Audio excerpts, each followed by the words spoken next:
Shalom Bapak Ibu Saudara-saudara yang diberkati oleh Tuhan. Sebelum merenungkan kebenaran firman Tuhan, mari kita bersatu di dalam doa. Ya Tuhan, terima kasih buat berkat dan pertolongan Tuhan yang kami rasakan sepanjang kehidupan kami. Khususnya buat saat ini, Tuhan boleh izinkan kami untuk dengar-dengaran kebenaran firman Tuhan. Biarlah hati dan pikiran kami tertuju kepada Tuhan.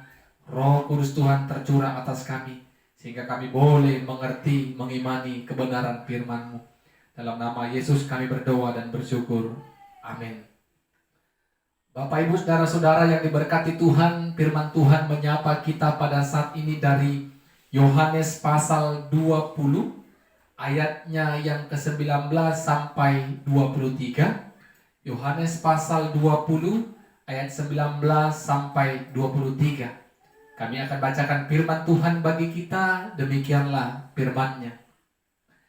Ketika hari sudah malam pada hari pertama minggu itu, berkumpullah murid-murid Yesus di suatu tempat dengan pintu-pintu yang terkunci, karena mereka takut kepada orang-orang Yahudi.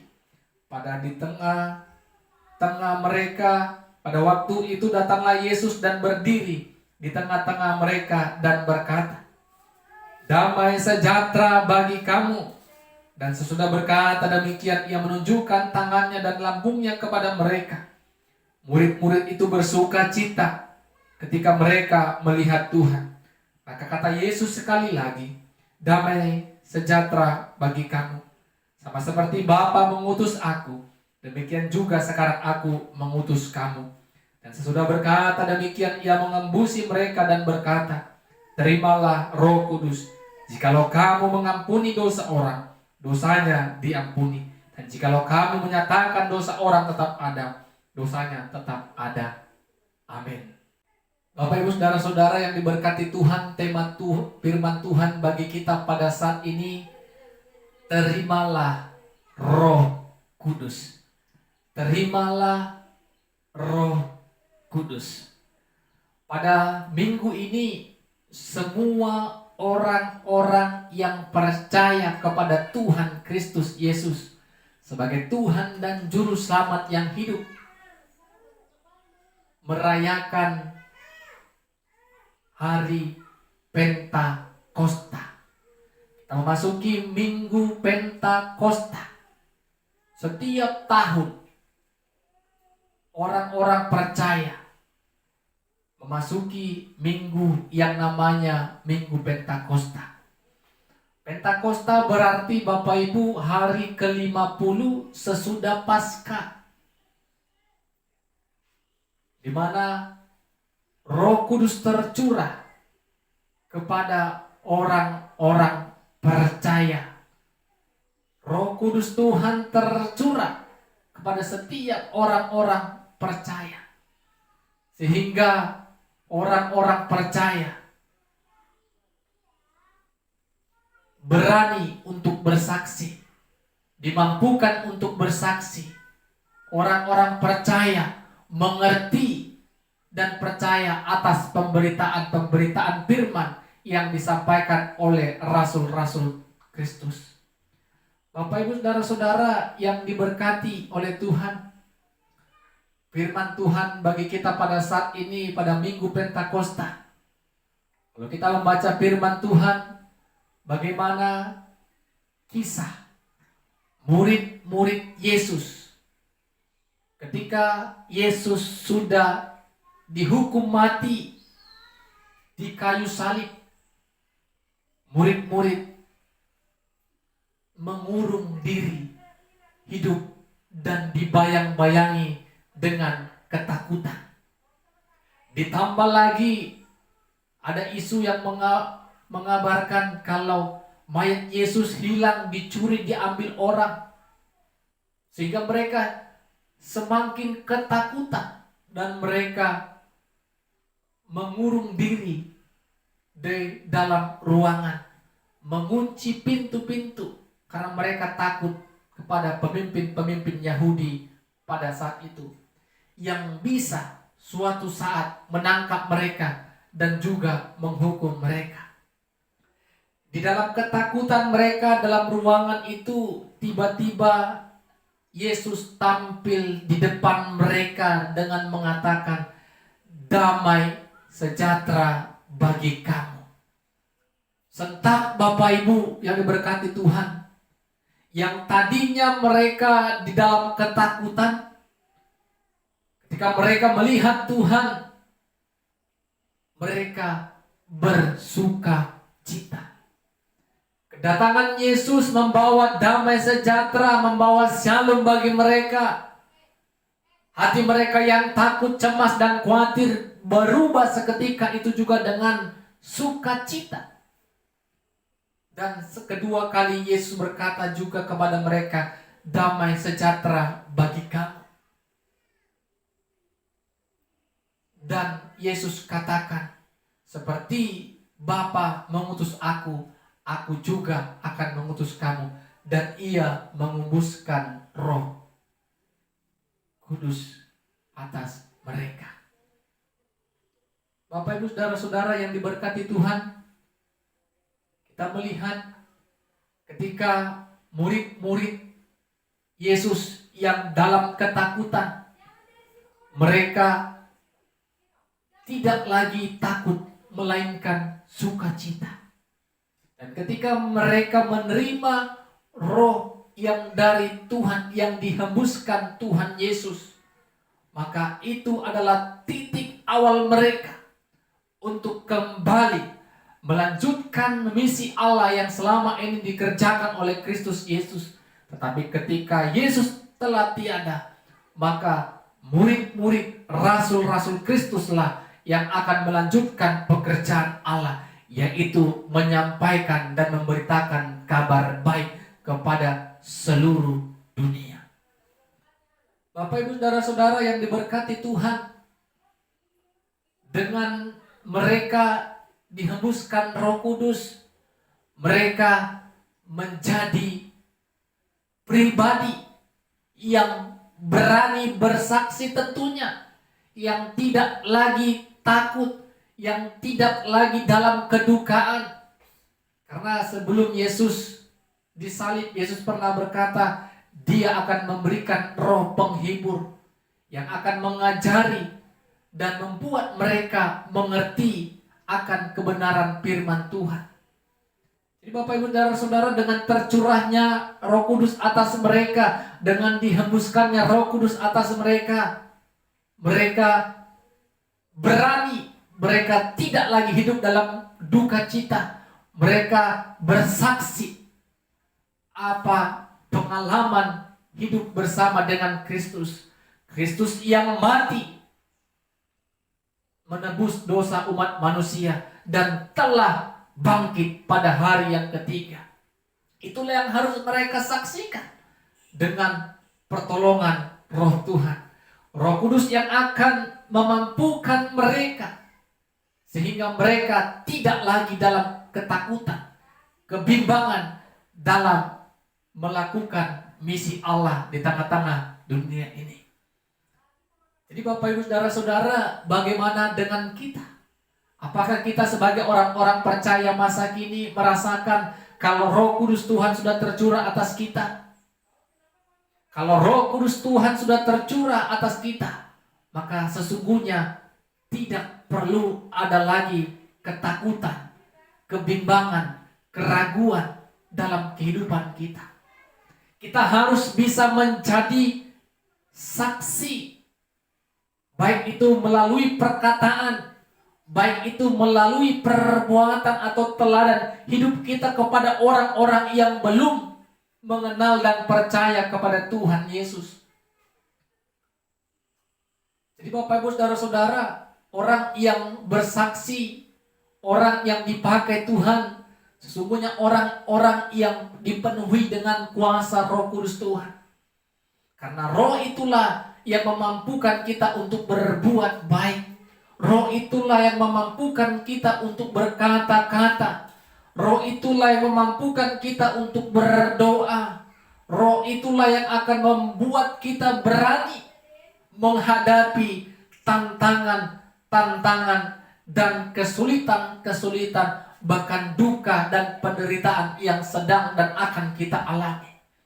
Ketika kita sudah dipenuhi dan dikuasai dengan Roh Kudus, maka kita akan dipakai Tuhan dan dimampukan Tuhan untuk menjadi saksinya melalui perkataan, perbuatan yang kita sebut dengan teladan hidup. Jadi Bapak Ibu Saudara-saudara, percayalah, Roh Kudus menyertai, memelihara, dan ada tinggal bersama dengan kita. Bagaimana kita rasakan Roh itu bersama dengan kita? Kerjakan dan lakukanlah segala perbuatan-perbuatan yang boleh berkenan di hadapan Tuhan. Orang yang dipenuhi dengan Roh Tuhan, orang-orang yang melakukan kehendak Tuhan. Orang-orang yang melakukan perbuatan yang berkenan di hadapan Tuhan, mereka adalah orang-orang yang dipenuhi dengan Roh Tuhan. Orang-orang yang berkata berkat, orang-orang yang berkata baik, orang-orang yang melakukan kebaikan, orang-orang yang menolong orang lain dalam kesusahan. Di sanalah kita melihat apakah orang tersebut dicurahkan Roh Kudus, tercurah atas mereka. Jadi mari Bapak Ibu, saudara-saudara, biarlah kita minta kepada Tuhan yang berkuasa atas hidup kita, Roh Kudus diam atas kita, Roh Kudus menyertai kita, Roh Kudus bersama dengan kita, sehingga hidup kita boleh berkenan di hadapan Tuhan. Amin. Kita berdoa. Kami bersyukur ya Tuhan buat kebenaran firman-Mu pada saat ini. Kami menikmati segala berkat dan kemurahan Tuhan. Biarlah Roh Kudus Tuhan tercurah atas kami, sehingga kami boleh melakukan apa yang berkenan di hadapan Tuhan. Biarlah dengan belas kasihan Tuhan dan kuasa Tuhan mencurahkan Roh-Mu yang kudus atas kami, sehingga hidup kami boleh berkenan di hadapan-Mu. Dalam nama Yesus kami berdoa dan bersyukur. Amin. Shalom. Tuhan Yesus memberkati kita semua. Shalom Bapak Ibu Saudara-saudara yang diberkati Tuhan. Sebelum kita merenungkan firman Tuhan, kita bersatu di dalam doa. Kami puji, kami muliakan nama-Mu Tuhan yang kami kenal dalam Kristus Yesus. Kami bersyukur karena Tuhan pada saat ini boleh mengizinkan kami untuk bersekutu dengan firman Tuhan. Biarlah Roh Kudus Tuhan menyertai kami, sehingga kami boleh mengerti akan kebenaran firman-Mu. Dalam nama Yesus kami berdoa dan bersyukur. Amin. Saudara-saudara, Bapak Ibu yang diberkati Tuhan, firman Tuhan menyapa kita pada saat ini dari 1 Petrus pasal 5 ayat 6 sampai 10. 1 Petrus pasal 5 ayat 6 sampai 10. Kami akan bacakan firman Tuhan bagi kita. Demikianlah firman-Nya. Karena itu rendahkanlah dirimu di bawah tangan Tuhan yang kuat, supaya kamu ditinggikannya pada waktunya. Serahkanlah segala kekhawatiranmu kepadanya, sebab Ia yang memelihara kamu. Sadarlah dan berjaga-jagalah. Lawanmu si iblis berjalan keliling sama seperti singa yang mengaum-aum dan mencari orang yang dapat ditelannya. Lawanlah dia dengan iman yang teguh, sebab kamu tahu bahwa semua saudaramu di seluruh dunia menanggung penderitaan yang sama. Dan Allah sumber segala kasih karunia, yang telah memanggil kamu dalam Kristus kepada kemuliaan-Nya yang kekal, akan melengkapi, meneguhkan, menguatkan dan mengokohkan kamu sesudah kamu menderita seketika lamanya. Amin. Bapak Ibu saudara-saudara yang diberkati Tuhan, tema firman Tuhan bagi kita pada saat ini, Tuhan memelihara kamu. Tuhan memelihara kamu. Kalau kita membaca teks firman Tuhan dari 1 Petrus pasal 5 ayat pertama sampai ayat yang ke-11, secara keseluruhan ini adalah sebuah nasihat yang disampaikan Petrus kepada penatua-penatua pada saat itu, agar mereka hidup dengan tanggung jawab yang penuh untuk menggembalakan domba-domba Allah. Memberikan teladan hidup yang baik dan tidak mencari keuntungan dari domba-domba Allah tersebut. Tidak mementingkan diri sendiri. Sehingga mereka melakukan tugas yang diberikan Tuhan Allah dengan baik kepada mereka. Bapak Ibu saudara-saudara yang diberkati Tuhan, kalau kita fokus kepada teks firman Tuhan yang kita baca saat ini, ayat 6 sampai ayatnya yang ke-10. Tuhan mengizinkan kita untuk hidup di dalam kerendahan hati. Tidak hidup dalam kesombongan, merendahkan diri kita kepada tangan Tuhan yang akan memberikan kita kekuatan dan pertolongan di dalam masa-masa sulit yang akan kita alami. Dan Tuhan ingatkan juga bukan kepada hanya para penatua, pelayan, dan kita sebagai warga juga diingatkan. Sesungguhnya semua kita pasti pernah yang mengalami kesulitan, pergumulan. Untuk itu tidak perlu yang namanya hidup sombong. Seolah-olah kita tidak pernah mengalami yang namanya kesusahan, kesulitan. Kita harus hidup dalam kerendahan hati. Dan dikala pergumulan itu datang kepada kita, maka firman Tuhan ingatkan kita pada saat ini, serahkanlah segala kekhawatiranmu kepada Tuhan.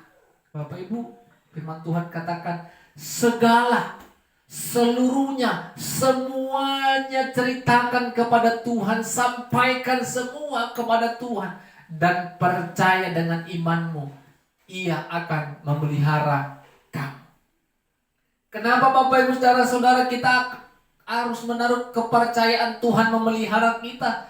Karena kita sudah jadikan Dia sebagai gembala yang akan melawat, menjaga, menyertai, dan memelihara kehidupan kita. Apapun yang kita sedang alami, apapun yang akan terjadi dalam kehidupan kita di depan, kalau kita percayakan Tuhan sebagai gembala yang akan memelihara kita, maka tidak perlu lagi ada rasa khawatir, takut, cemas yang berlebihan.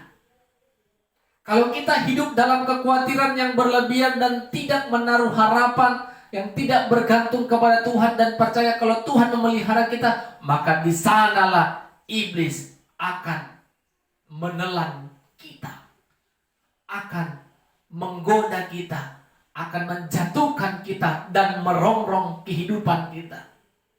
Orang yang punya pergumulan yang berat, orang yang punya beban dan kekhawatiran yang berlebihan, yang tidak menaruh kepercayaan kepada Tuhan, di sanalah iblis lebih sering untuk mencoba kita agar kita meninggalkan Tuhan, agar kita percaya kepada kekuatan dunia dan tidak lagi menaruh harapan dan kepercayaan kepada Tuhan. Tapi firman Tuhan ingatkan kepada kita pada saat ini, lawan iblis dengan iman yang teguh. Jelas dikatakan Petrus, dengan iman yang teguh dan percaya kepada Allah yang belas kasih itu akan melengkapi kita, akan meneguhkan, mengokohkan dan menguatkan kita di dalam pergumulan, ketakutan, kekhawatiran yang sedang kita alami. Kalau kita datang kepada Tuhan, kalau kita melawan pergumulan itu dengan segala kekuatan yang daripada Tuhan. Tapi kalau kita melawan pergumulan dengan takut yang berlebihan, maka iblis akan tetap menang atas diri kita. Kita harus berani melawan ketakutan kita, melawan kekhawatiran kita. Karena Tuhan akan melengkapi kita dengan segala hikmat dan kekuatan akan pertolongannya dikala kita mengalami pergumulan hidup. Jadi Bapak Ibu Saudara-saudara yang diberkati Tuhan, kita harus menaruh keyakinan, kepercayaan kita yang penuh kepada Tuhan. Dikala kita hidup dalam kekhawatiran, pergumulan, cemas, sampaikan semuanya kepada Tuhan. Jangan takut. Kalau kita takut, maka kita akan kalah. Kita harus berani hidup di dalam pergumulan, hidup di dalam masalah. Dengan keberanian itu, maka Tuhan, sumber hikmat, sumber kekuatan, akan memampukan kita melewati masa-masa di mana kita hidup dalam kekhawatiran. Bapak Ibu Saudara-saudara yang diberkati Tuhan, percaya Tuhan memelihara kita. Tuhan kita jadikan gembala dan kita domba-domba yang akan dilawat, dijaga, dipelihara. Tuhan senantiasa. Amin, kita berdoa. Ya Tuhan, terima kasih buat firman-Mu yang sudah kami berdengarkan dan dengarkan bersama. Biarlah Roh Kudus Tuhan menyertai kami dan memampukan kami untuk tetap hidup tidak khawatir dan menyerahkan segala kekhawatiran kami kepada Tuhan. Dan kami percaya Tuhan menyertai kami. Dalam nama Yesus kami berdoa dan bersyukur. Amin. Shalom. Tuhan Yesus memberkati kita semua.